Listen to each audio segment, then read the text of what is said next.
ऋषि शर्मा जी, रांची से। राधा वल्लभ श्री महाराज जी, आपके चरणों में कोटि कोटि नमन।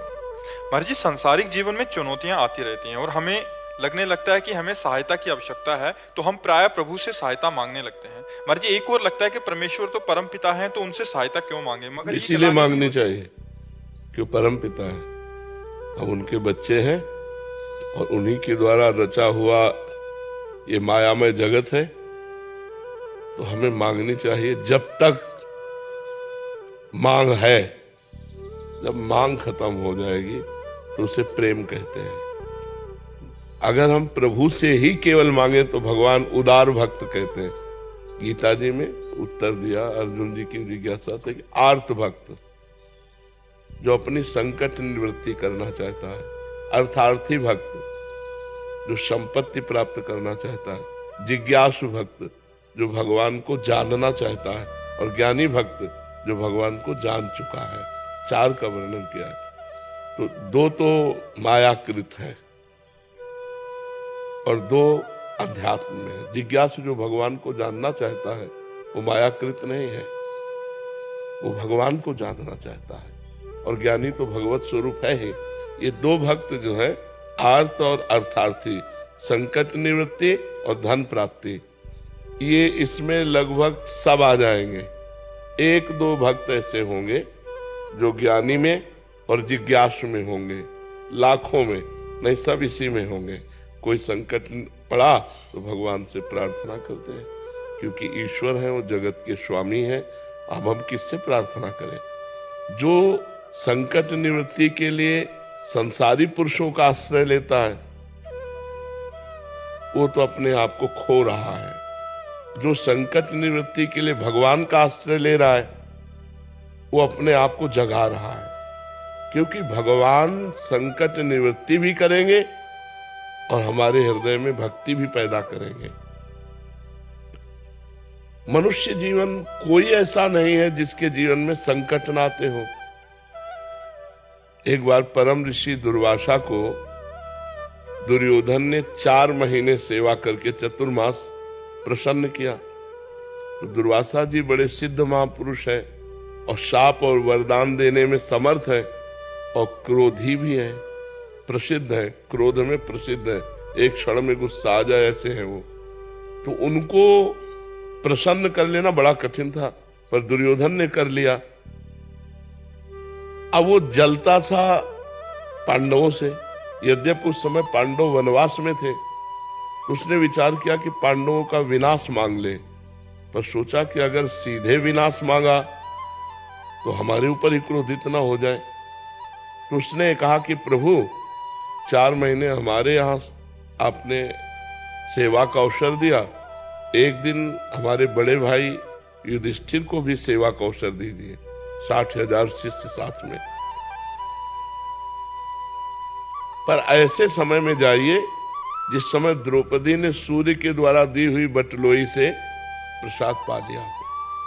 जब युधिष्ठिर जी के पास बहुत से ब्रह्म ऋषि भी वनवास में साथ गए, उनको बड़ा लगा कि राज परिवार से भोजन इन सब ब्रह्म ऋषियों का हो जाता था, अब कैसे होगा।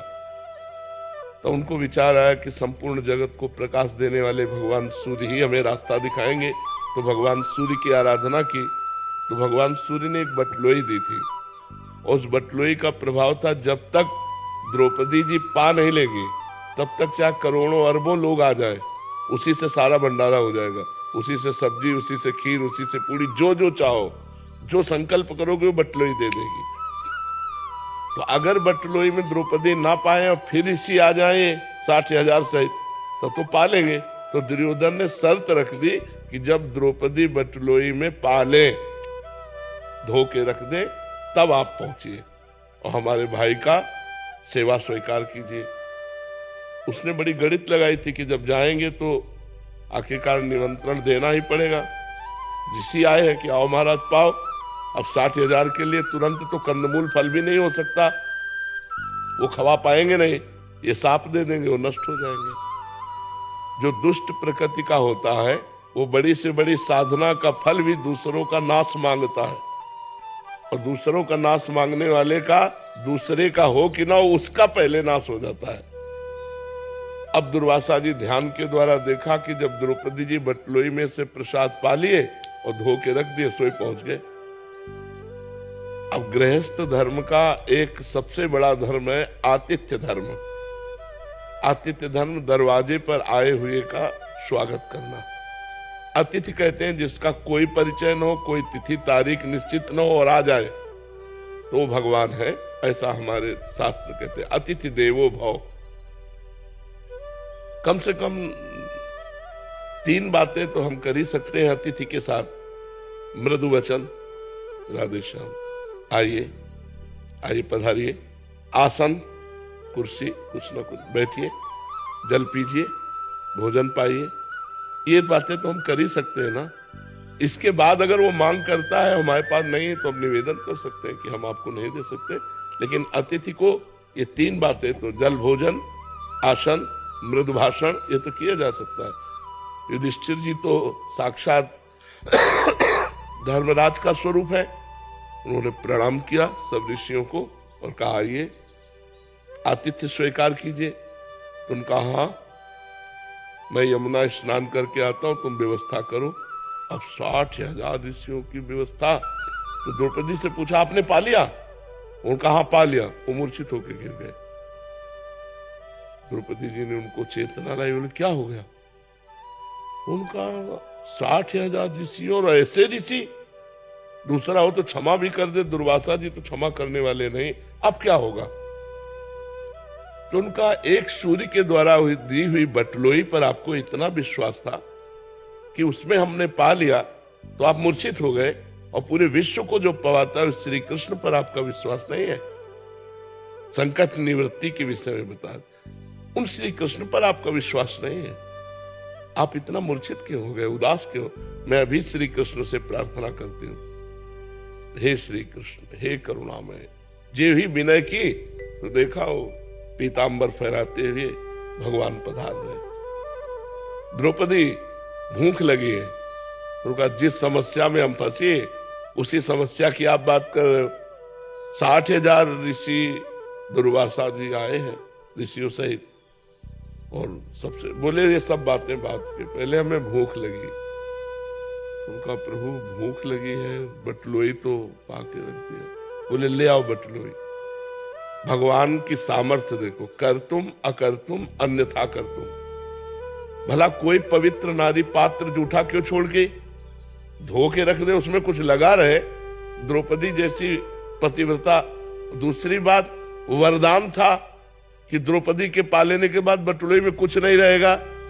वरदान भी और धो के भी रख दिया, और उसमें भगवान ने सीत निकाला, एक साग की पत्ती, और ये ही अपने मुख में डाला। और विश्वात्मा है ना भगवान, सबके हृदय में विराजमान। कहा जाओ बुलाओ ऋषियों को। बोले प्रभु कोई व्यवस्था नहीं। बोले जाओ तो तुम। और वहां सब यहां तक भर गए, क्योंकि भगवान तृप्त हुए तो सब भीम बुलाने गए। दुर्वासा जी ने कहा कि हमारी तो इच्छा बिल्कुल अब एक आचमन करने की भी नहीं रह गई। शिष्यों ने कहा गुरु जी और जो आदेश करोगे पालन करेंगे, भोजन की बात मत कहना। तो उनका बेटा वरदान मांग लो, लेकिन हमें भोजन के लिए मत कहो। तो उनका जिस भावना से दुर्योधन ने आपको भेजा था वो उसी भावना को प्राप्त हो जाए। तो दुर्योधन ने विनाश की भावना से भेजा था, विनाश को प्राप्त हो गया। तो संकट निवृत्ति करने से, भगवान से हमारा भगवान के प्रति जुड़ाव बनता है। यार भगवान ने मेरी सहायता की, भगवान से भक्ति बढ़ती है। संपत्ति की प्राप्ति के लिए सुदामा जी के पास खाने को भी नहीं था, पर श्री कृष्ण श्री कृष्ण श्री कृष्ण, तो जैसी द्वारिकापुरी वैसी सुदामापुरी बना दी। तो और प्यार बढ़ गया ना कि भगवान हमें कितना प्यार करते हैं। तो 2 प्रकार की जो भक्ति है, एक संकट निवृत्ति, एक धन प्राप्ति, पर हो केवल प्रभु से ही। हट होना चाहिए। बने तो रघुबर ते बने, और बिगड़े तो भरपूर, तुलसी और ते बने ता बनिवे पे धूल। हम केवल भगवान से ही लेंगे, हम किसी अन्य मित्र दोस्त इधर हमारी वृत्ति नहीं जानी चाहिए। हमारी वृत्ति केवल भगवान से जानी।